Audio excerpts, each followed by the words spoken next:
Hello, this is a very quick and dirty video on replacing rear suspension airbags on BMW e61 530D. This is a 2008-2009 model, which is the LCI model, life cycle improvement or something like that. A few weeks ago my left rear suspension collapsed and, oh, was it the right? It was the right, good. Well, that saved me swapping the wrong side again. That's the old one. I removed it in a hurry and replaced it with a new one, but you're supposed to do them in pairs. So I have now bought another one and I'm going to swap this over, and this time, as I now know what I'm doing, I'm going to video it. These incidentally are not BMW originals, they're Dunlop. They're about 90 quid each. They appear to work exactly the same as the original. All of the fittings work the same. You can see me being very careful with it here, and that's what it looks like. The original had perished around the bottom. You can see the rubber had degraded and then there was a hole through it at some point. Ignore that hole, that was me being efficient, let's just say, in the way I was getting out of the car. To do this, you're supposed to discharge the compressor and all of the air lines. I didn't do that last time because my bag was deflated anyway, and I don't intend on doing it this time either. I'm just going to stick a drill through it and see if I can deflate it that way because I'm being lazy. First off though, you need to disable the compressor by pulling a couple of fuses. In the back we have a fuse box.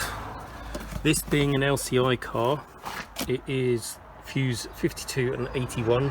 If you've got the earlier car, I think 2004 to about 2007, it's 72 and 79. So we want 52 and 81.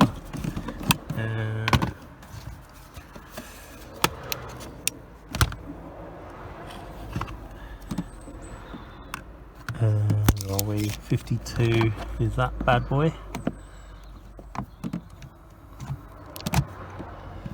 And 81, that one. So hopefully we wouldn't have the thing trying to pump up. If you did want to discharge or empty your compressor, there's an inspection panel underneath the bumper that side, and you're supposed to loosen off a union. I'm not going to bother, I'm just going to shove a knife through it. Wheel is off. The car is on stands as well as the jack. That's the airbag. See, that's the original one. It's not holed yet, but there's probably some perishing going on and you can see some corrosion. This is where you really should be careful, and you should depressure all of this properly and responsibly, but I'm being lazy. I've never done this before, so I don't know how much pressure is in there. I've got my drill and I was just gonna bosh a hole through the side and see what happened.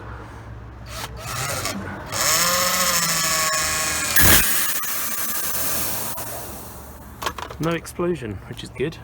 That is now discharged, and we can pull the airbag out.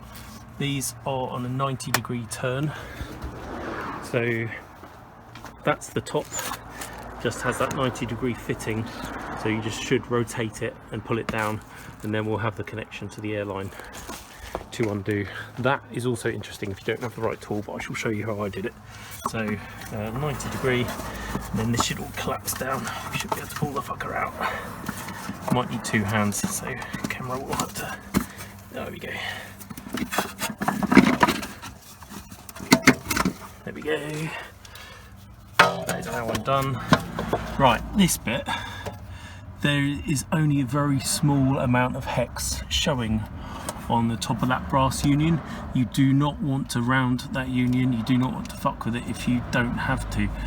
What I did last time is very carefully with the drill away the plastic either side of the union so that I could get my spanner on there with plenty of room. If you don't do that, only the tips of the spanner are going on, well, certainly with a standard spanner, and you risk rounding it off. So I'll show you one I raked up earlier.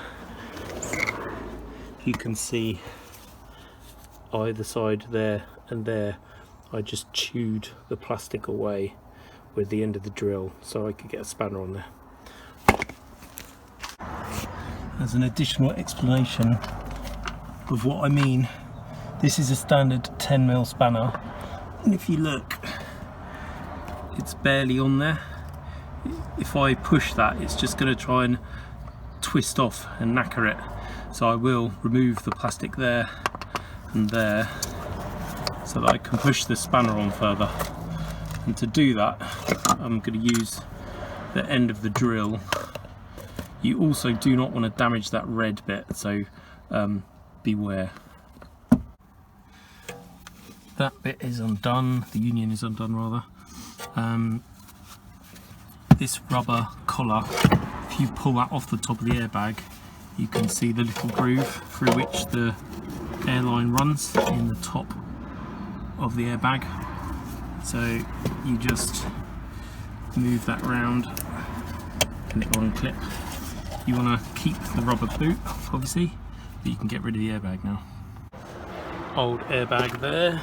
You can see the corrosion build up. There isn't actually any perishing on this one, not like the one that actually failed, but this car is, what is it now, 12 years old, 13 years old, and it's done 180,000 miles, so not bad really. That's the new one. The top of the the Dunlop one doesn't quite have the same bits in the way, so it's easier to screw back together than the original. So I'm going to feed that back through there, fit the rubber cap on, thread the airline through there, and then start doing it up by hand, because you don't want to cross thread it. The brass is quite soft and you can do that, and you don't want to mess with this because it's only sort of interference fit on there. You don't want to lose it or crimp that hose or damage it. Okay, that's back up, done together. I squirted it with a bit of WD-40 just to lubricate the brass fitting against the plastic, just because it kept sort of springing back as I was doing it up. That's engaged through there. You can put the boot back on the top of here, and then comes the first of the really fun parts, which is compressing the bag with your hands so that you can feed the bottom of it over there and get the top roughly located up inside here, where you're then going to have to turn it through 90 degrees and get it engaged in there. So first off, the wrestling to get it into rough position. We are now under the car, looking up past the rear of the brake. See that? In we come. It's worth having a good eyeball of the top of this socket so you can work out what's going on. Basically, up there, through that hole, it looks like a circle with two extensions on it. They face basically one into the middle of the car and one out. It's worth remembering that, because ultimately you're going to have to feed the top of the airbag up into the car and then turn it through 90 degrees.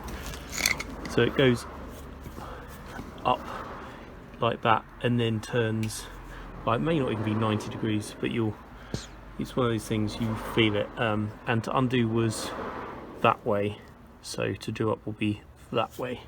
So it's got to go up and in and then click.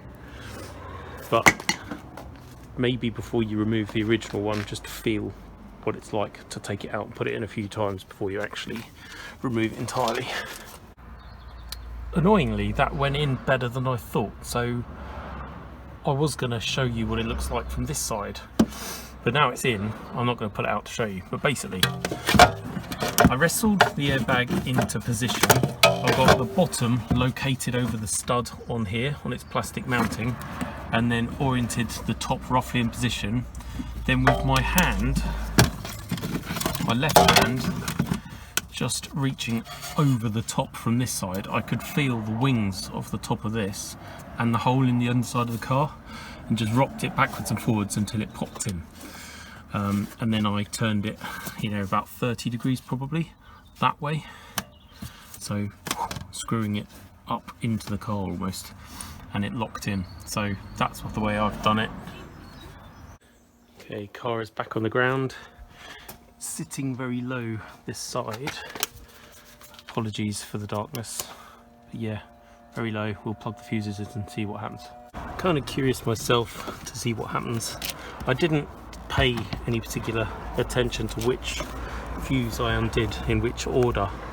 I'm guessing the 40 amp one runs the compressor, so I'll put 7.5 back in first, and I'm sure the quality of my recordings are really impressing you. So that's 7.5,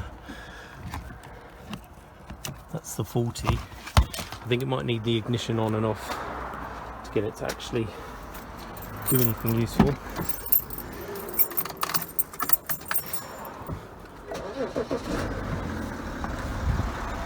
You can hear the compressor running.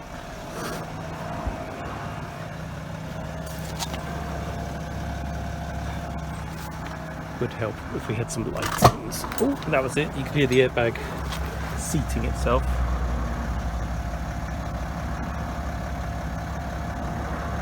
Suspension going up. Reasonably happy. Right, good. I'll take it to drive and hopefully we're done.